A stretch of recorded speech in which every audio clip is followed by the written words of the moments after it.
All right, diving in today, going to tackle something pretty foundational, I think.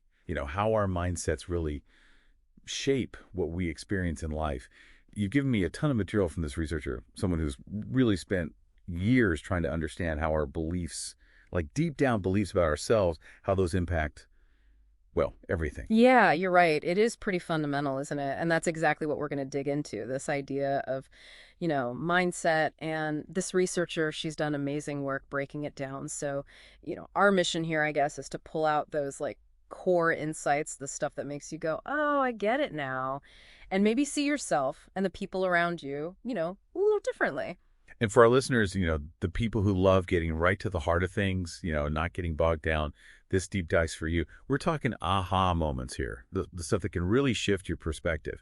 And we're mainly drawing from this researcher's book, years of research, tons of studies, Wow. stories, really brings it all to life. Right, right. I think it's really interesting how these ideas came about, the whole concept of fixed versus growth mindset. It wasn't like a sudden eureka moment. It actually came from like observing people, like how they dealt with challenges. She talks about some early studies with students, and they gave them these like really tough puzzles. And the thing is, the focus wasn't on who solved them, but how they reacted when they got stuck. So it's not about being smart enough to solve the puzzle. It's about how you deal with not being able to solve it, Right. right? I'm curious, what did she see? What were the differences? Exactly, exactly. Like some students, they hit a wall with a puzzle and boom, they're discouraged, giving up pretty quickly. But others, it was almost like they saw that difficulty as a chance to like engage, to learn. They try different things, keep going, even seem to enjoy the struggle, even if they didn't get the answer right away. And that was the big takeaway, right? It's how you interpret the difficulty. Like, is it a threat to your ability? Or is it a chance to grow? And, those two different reactions, that's where the whole fixed versus growth mindset thing started. Okay, I'm starting to see where this is going. So let's break it down. Let's start with the fixed mindset. What does that actually mean? So with the fixed mindset, it's all about believing that your qualities, things like intelligence, talent, they're just fixed. Like you're born with a certain amount and that's it. It's carved in stone. And because of that, you constantly feel this need to prove yourself, to show everyone you're smart, you're talented, and you avoid situations where you might look or feel, not good enough. Right, right. Because if you believe intelligence is like this finite thing, then any sign of struggle means you don't have enough of it. And that's got to be scary. Exactly. It's all about evaluation, constantly judging yourself. Am I smart enough? Am I talented enough? And failure, any failure, even just putting in a lot of effort, it can feel like proof that you're not good enough. It's like this constant fear of being exposed. Hmm. And she even talks about this experience in sixth grade with this teacher, Mrs. Wilson. This teacher was convinced that IQ scores were everything, like they determined your whole potential. And get this, she actually seated the students according to their IQ, like the smartest kids got special privileges. Oh, wow, that's harsh. That sounds like a pressure cooker, not exactly a learning environment. Right. Talk about creating a fixed mindset. It was all about looking smart, not actually learning and growing. Okay, so if that's fixed, then what does a growth mindset look like? Okay, so growth mindset, it's the opposite, right? The core belief here is that your qualities, like your smarts, your talent, it's not set in stone. It can grow. It can develop through hard work, dedication, all that.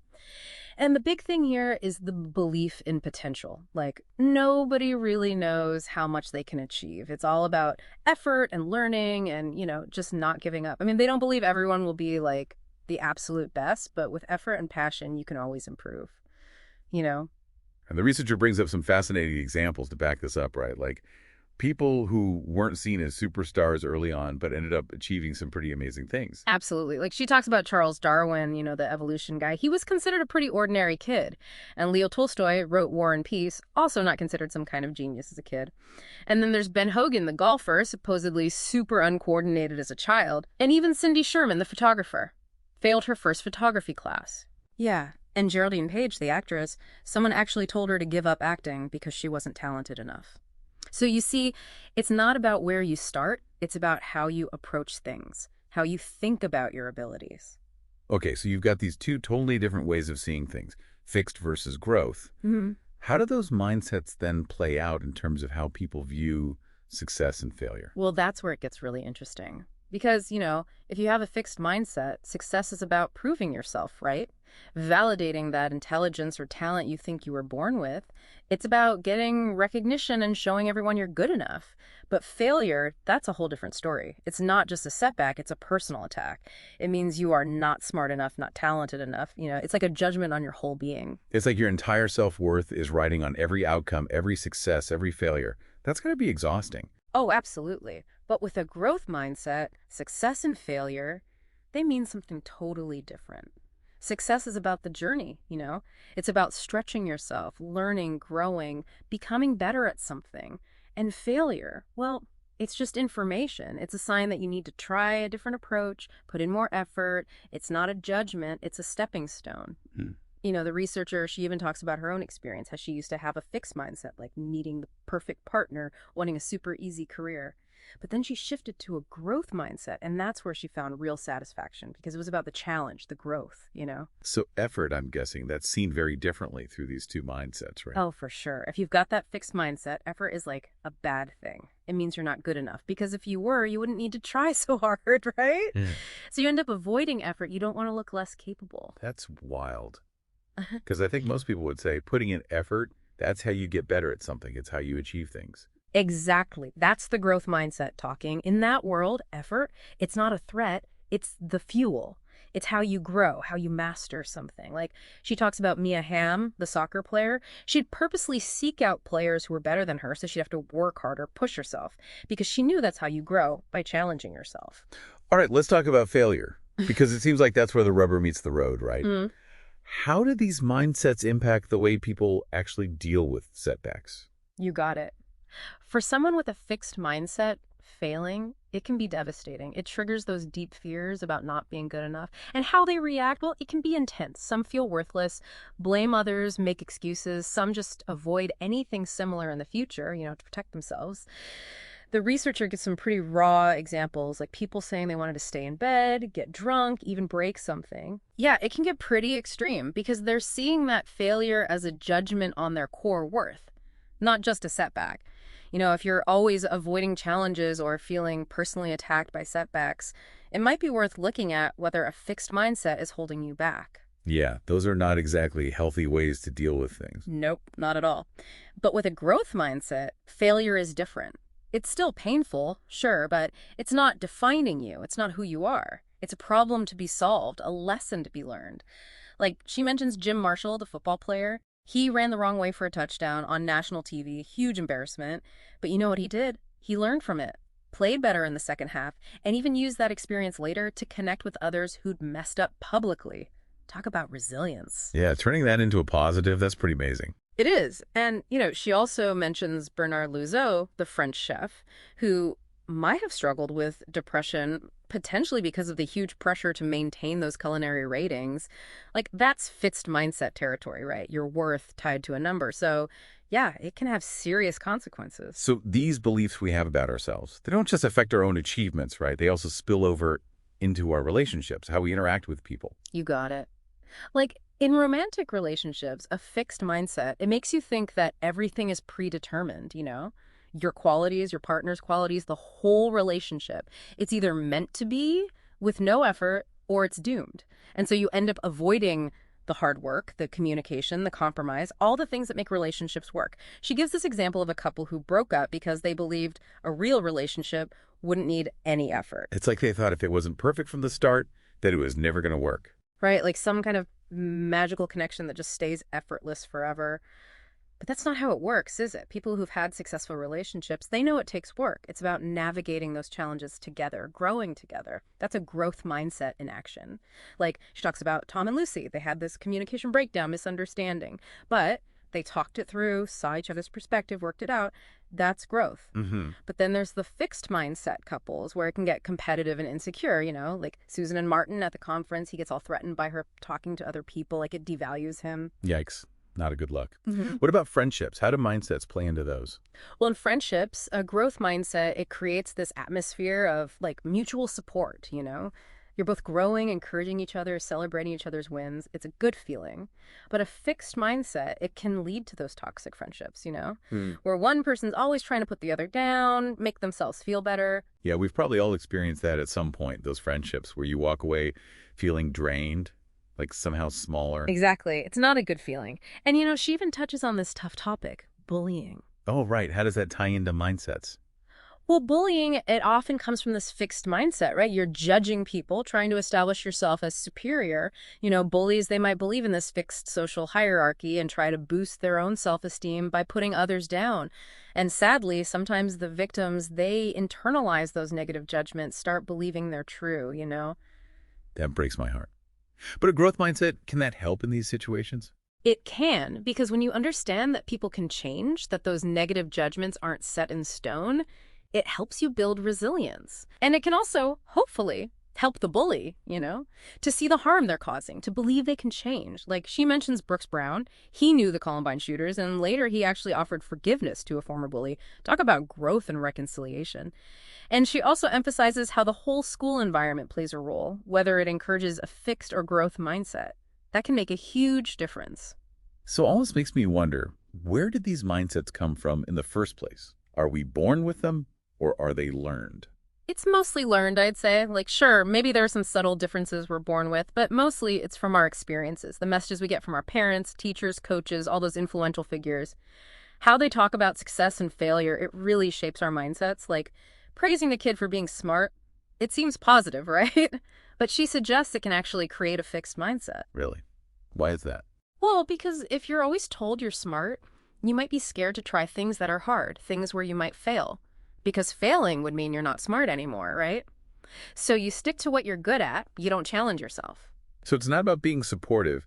It's about the message behind the praise, right? Like, what are you actually telling the kid about their abilities? Exactly. It's about praising the effort, the strategies, the progress, not just the outcome. That helps build a growth mindset. Like, she even talks about a time she slipped up and praised her husband for being brilliant, and he totally called her out on it. A good reminder that even small comments matter. So what's the right way to encourage a growth mindset? What should parents and teachers be doing? Okay, so it's about framing failure as a lack of effort or maybe needing a different approach, not a reflection of who they are. Like Elizabeth's dad, when she didn't win a gymnastics meet, he told her she just hadn't earned it yet. Oh, I like that. Right, it subtly shifts the focus to effort and learning.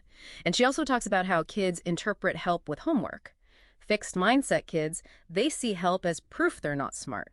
Growth mindset kids, they see it as support, as part of learning. Yeah, that makes sense. And I'm guessing societal labels, stereotypes, those play a role too, right? For sure, especially for people with fixed mindsets. Those labels can be powerful, like stereotype threat, where you belong to a group that stereotyped, say, women in math and science, and you get anxious about confirming that stereotype, and then ironically you end up performing worse. But a growth mindset, it helps you focus on your own effort, your own learning, not on what society says you should be. Yeah, blocking out that noise.